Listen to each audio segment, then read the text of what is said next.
롯데 장학재단 이사장 허성광입니다. 오늘 단기 4354년 그 개천절을 맞이해서 이렇게 초청해 주셔가지고 말씀을 드릴 수 있는 기회를 주셔서 대단히 고맙습니다. 오늘 제가 그 말씀을 드리고자 하는 것은 이 현대사회에 있어서 이 개천절이 과연 우리에게 어떤 의미를 가지고 있느냐, 여기에 대해서 좀 말씀을 드리고자 합니다. 여러분 아시다시피 개천절은 국가 기원절입니다. 우리 국가가 기원한 날을 기념하는 날이다. 그래서 국가 기원절인데, 이것을 국가 기원절로 정한 것은 대일항쟁기에 상해 임시정부 의정원에서 결정했던 것입니다.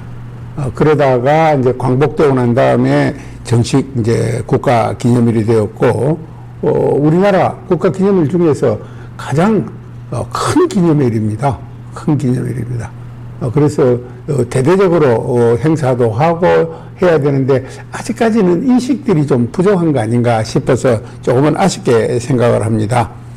그런데 이제 사실 국가 기원절 이러면은 다른 나라의 경우는 보면은 혁명 기념일, 무슨 독립 기념일, 뭐 이렇게 해서 대부분 기념을 하고 있습니다. 그런데 터키 같은 경우는 보면은 이 551년, 서기 551년 그 몽골 초원에서 이 돌골족들이 돌골 제국을 건설을 합니다.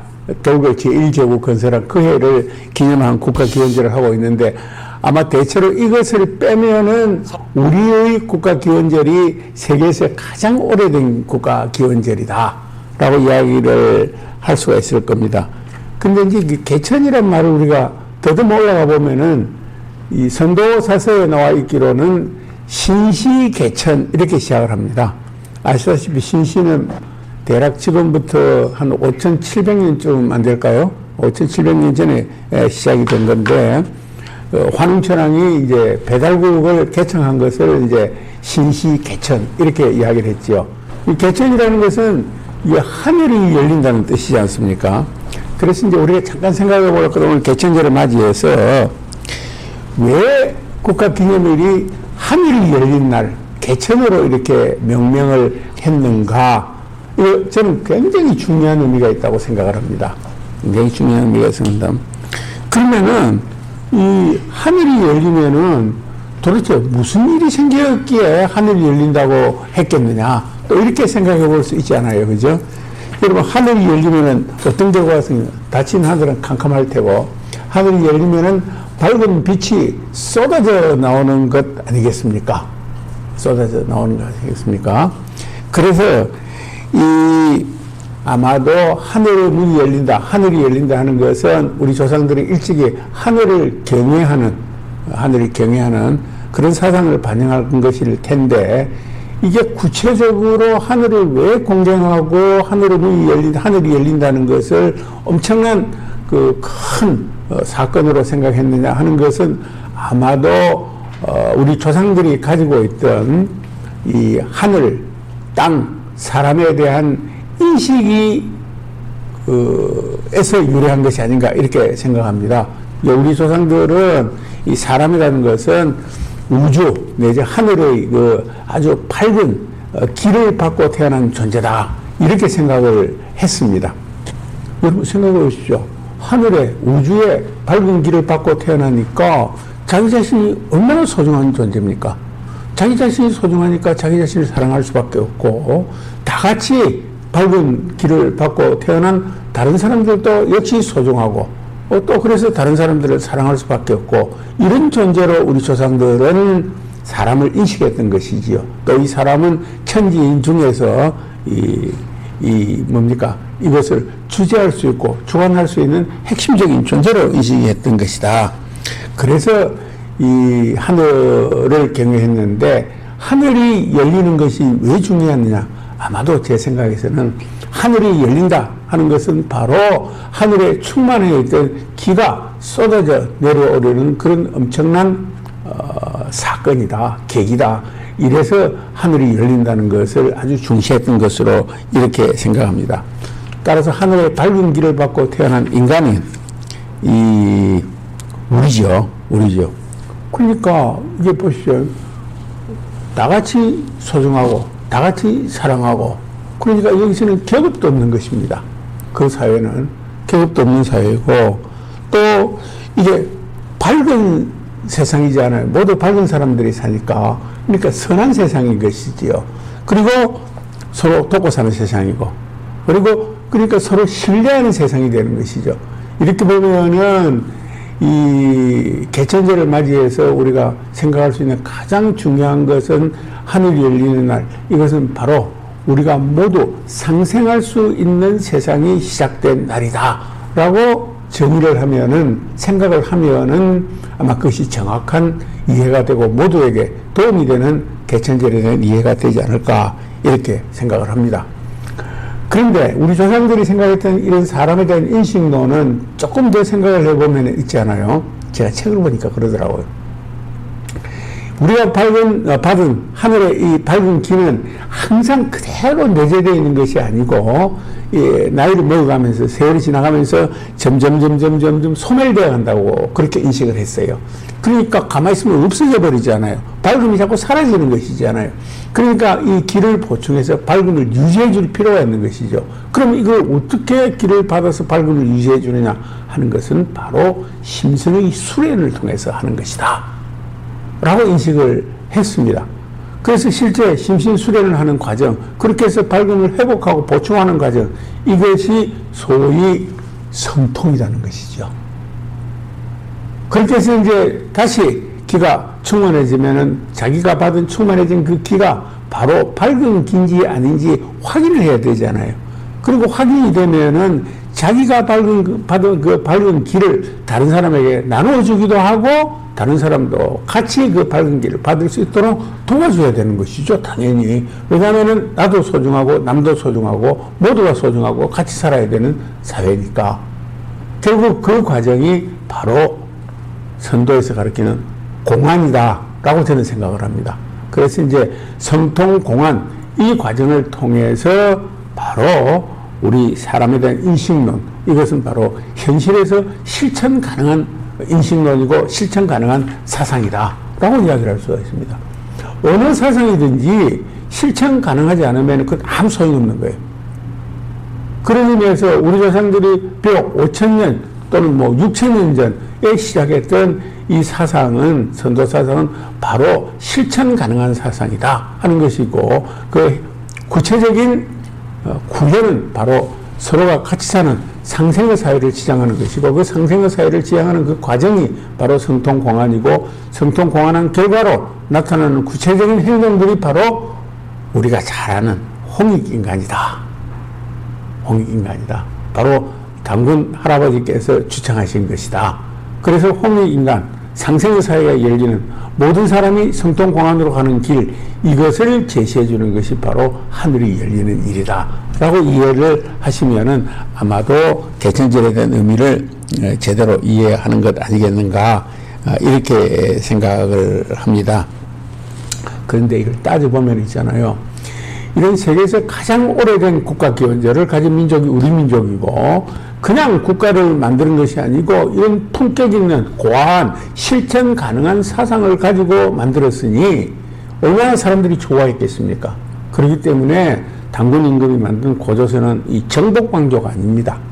정복왕조가 아니고 사람들이 스스로 모여서 그 사상을 배우고 실천하고 이렇게 해서 공동체가 만들어지고 그렇게 해서 국가가 만들어진 것이라 라고 이해를 하면은 역사상 많은 일들을 아주 그 간결하고 그 명확하게 이해할 수가 있습니다. 그래서 이제 이런 실천 가능한 사상, 그러면 이것이 과연 현실에서 실천이 되었느냐? 우리가 고대까지 그것으로 올라갈 필요도 없고, 뭐 일제강점기 이후만 보더라도 이런 그 실천 가능한 이 사상, 상생의 사상, 더불어 사는 사상, 이것들은 바로 여러 가지 형태로 나타났습니다. 몇 가지만 예를 들어보면은, 여러분 국제보상운동이라는 것을 알지요? 일제강점기에 일본에 있는 빚을 갚자라는 국제보상운동, 최근에 IMF 외환위기가 왔을 때 우리 국민들이 자발적으로 근무하기 운동을 한 거. 그렇게 해서 외환위기를 극복하는데 민족적 에너지, 이 밝은 기가 총동원해서 집결을 했던 것입니다. 그랬기 때문에 국제 투기자본들이 한국이 외환위기에 들어가고 그러고 난 다음에 한국의 재산을 양털 깎기 하는 식으로 싹 이렇게 한번 챙기려고 하던 것을 못 챙긴 거죠. 국제금융학자가 평가하는 대로 IMF 위기 때 국제투기자본들이 한국을 털어먹지 못한 그 중요한 것은 바로 대한민국의 애국심, 대한민국 국민들의 상생하는 애국심을 과소평가했기 때문이다. 라는 평가가 바로 그런 데서 나오는 것이다. 라는 것을 알 수가 있고요. 그 다음에 또 하나 예를 들 수 있는 것은 여러분 태양기름 유출이 이루어졌을 때 사람들이 어떻게 했습니까? 아줌마들이, 노인들이, 젊은 청년들이 태안 해안가에 가서 걸레를 들고 조약돌 하나, 바위 하나하나에 붙어있는 기름 찌꺼기를 다 이래 닦아냈습니다. 전 세계가 감동하고 놀란 것이지요. 기름이 오염이 됐을 때 그렇게 해서 그 오염을 정화한 나라는 우리나라밖에 없습니다. 누가 시켜서 된 것도 아니에요. 그것은 앞에 그런 몇 가지와 마찬가지로 특히 태양기름 추출사고 이런 같은 경우 극복하는 과정은 바로 우리 몸속에 있는 그 밝은기, 요즘식으로 이야기하면 DNA겠죠. 그것들이 면면이 켜켜이 쌓여 있다가 발현된 과정이 바로 그거다 하는 것이죠. 그것이 바로 홍익이라는 정신인 것입니다. 뿐만 아니라 조선시대까지 거슬러 올라가면은 우리 민족 내부에 끊임없이 계속되어 왔던 두레 또는 개, 조선은 개의 천국입니다. 개의 천국. 서로 똑같이 사는 개의 천국. 그것이 그냥 된 것이 아니고 바로 상생의 정신. 나도 이롭고 남도 이롭고 같이 사는 정신. 이 홍익이라는 정신을 구체적으로 발현하고 실천한 형태가 바로 두레와 개다. 라는 것을 이야기를 할 수가 있습니다. 그래서 요즘 들어서 무식하고 모르는 사람들이 그 홍익인간 그 애매하고 실체도 없고 정체도 없고 라고 이야기를 하지만은 그것은 그것이 아니고 아주 구체적이고 역사적으로 현실되어서 실천되어 나온 그런 사상이다 라고 이해를 해야 되고 그것이 사실이다 라고 이야기를 하고 아니다 라고 할 것 같으면은 거기에 대한 반박을 해줘야 되죠. 아직 반박하는 사람은 없거든요. 그래서 이제 아주 중요한 거다라는 것을 말씀을 드리고요. 그 다음에 이제 이 홍익인간의 사상, 우리 선도사상, 이 선도사상이 현대적 의미로 이렇게 생각을 해볼 때, 또는 역사적으로 거슬러 오더라도 마찬가지지만은 이것이 많은 사상이 아니고, 인류 역사 이래 종교라든가 이 세상을 살아가는 우주론이라든가 사상이라든가 이것을 모두 포괄하는 사상이 저는 선도사상이라고 생각을 합니다.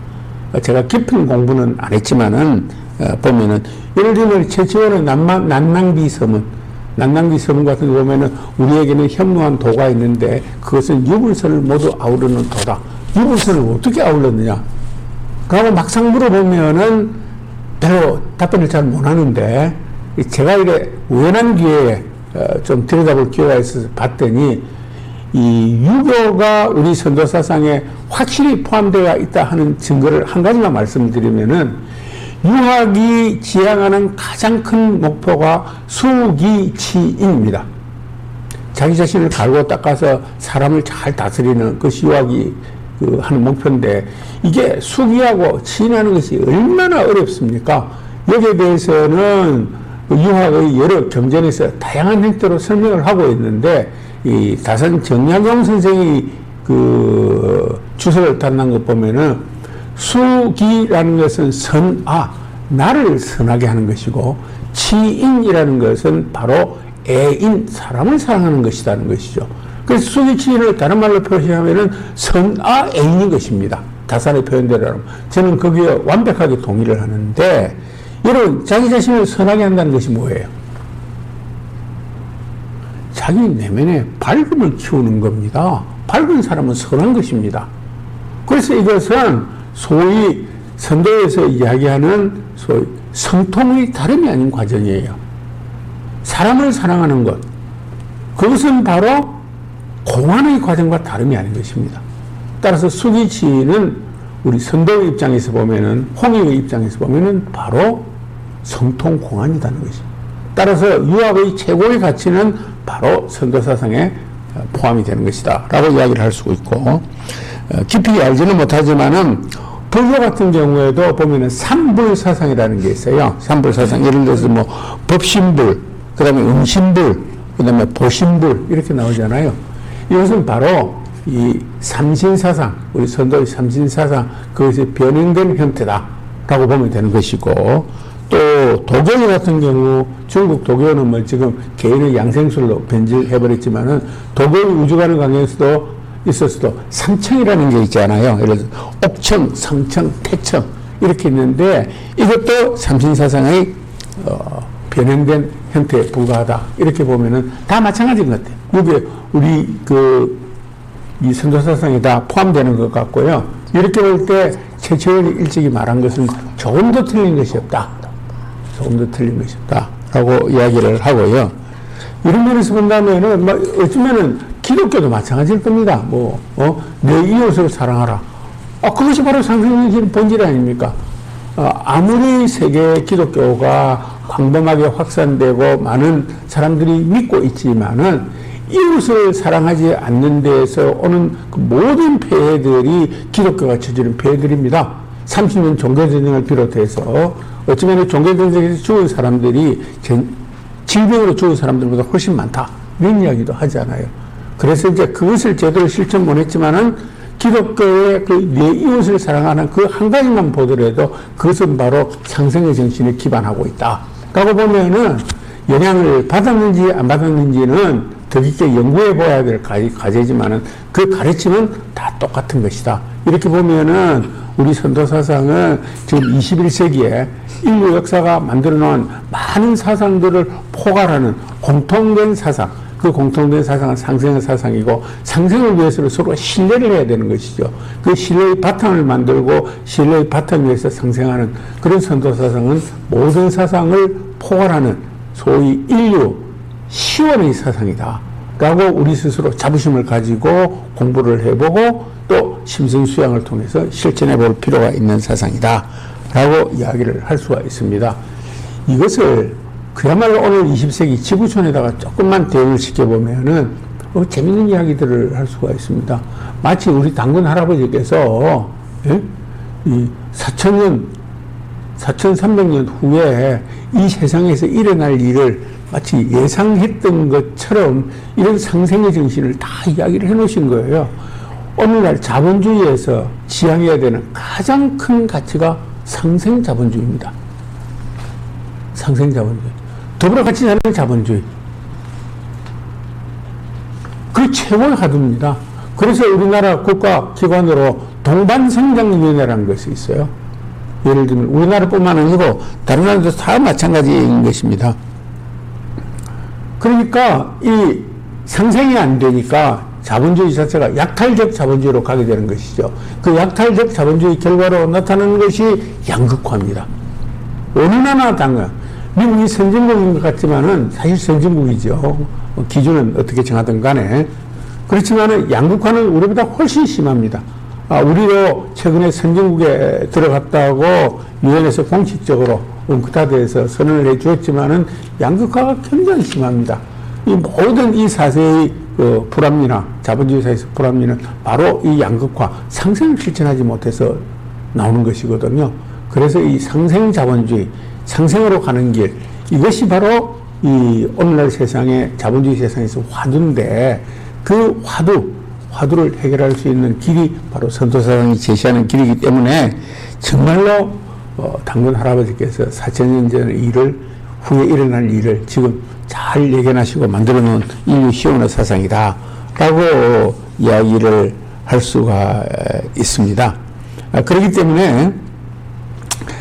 때문에 이 홍익정신, 홍익인간 이것은 실천 가능한 사상이고 그 핵심은 상생이고 그 다음에 실천 가능한 것은 바로 심신수양을 통해서 수련을 통해서 성통하고 공안하는 과정이고 그리고 이것은 우리가 만들어내는 사상이고 세계에서 가장 오래된 사상이고 그리고 지금 현대사회에 나와 있는 모든 사상들을 포괄하는 원조 사상이 인류 시온의 사상이다 하는 것이고 그렇기 때문에 오늘 이 개천절을 맞이해서 아마도 우리가 해야 될 일들은 이 상생의 정신, 선도사상을 적극적으로 교육하고 보급하고 실천해서 그런 선도사상으로 무장한 많은 사람들을 길러내고 또 그 사람들이 이 사회에서 리더가 되어서 그런 정신에서 중요한 의사결정을 하고 이렇게 해서 나갈 때 우리 국군이 융성할 것이다.